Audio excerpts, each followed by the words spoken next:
Hey everybody, welcome to Open House 2020. I'm Mr. Welty, and this is about astronomy class. So you can see back here, here's my Canvas page. Welcome to astronomy.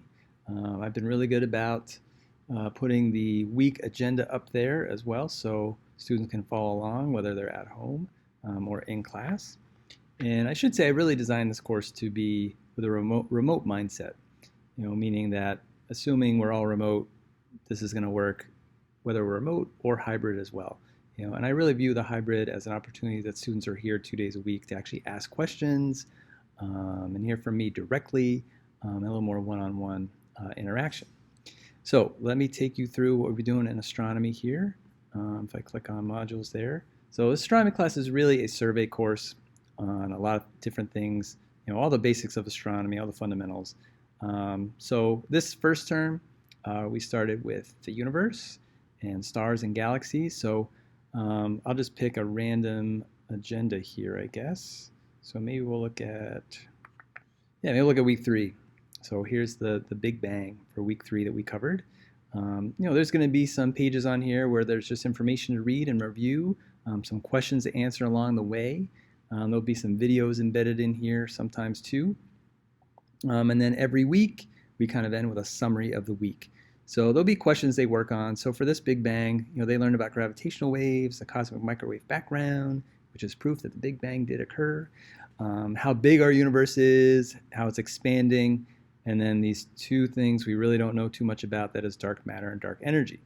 So at the end of, through this, students were reviewing concepts and responding to questions, and then they had a summary that was due about everything they did that week.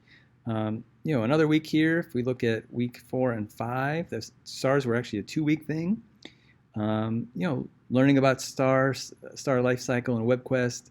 And then also here was an activity they did. They had to research a star in particular and learn about its life cycle, whether it was a high mass star or low mass star, and compare and contrast the two. So it was an activity they did in class and outside of class too. And then they had a summary due at the end of that as well. We are getting to the point of weeks 8 and 9. If you see down here, it says Genius Project. I think it's really important that these students have an opportunity to research the reason why they chose the class. Like, what did they want to learn about astronomy?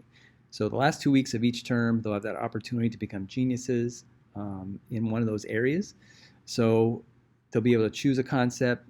We'll kind of chart their course on what they want to cover. They'll be making a digital portfolio of that work with embedded audio and video of them talking about those concepts and those ideas, embedding some YouTube videos in there they find that particularly they learn from about their ideas, pictures and things like that. So those will be coming soon. So make sure, I guess, after second term, you say, hey, can I check out the first part of your digital portfolio? And you'll really see what they've chosen to learn about astronomy. All right, I think that's all I have here for now. Feel free to contact me. It's dwelty@nsboro.k12.ma.us. And have a great night. Thank you.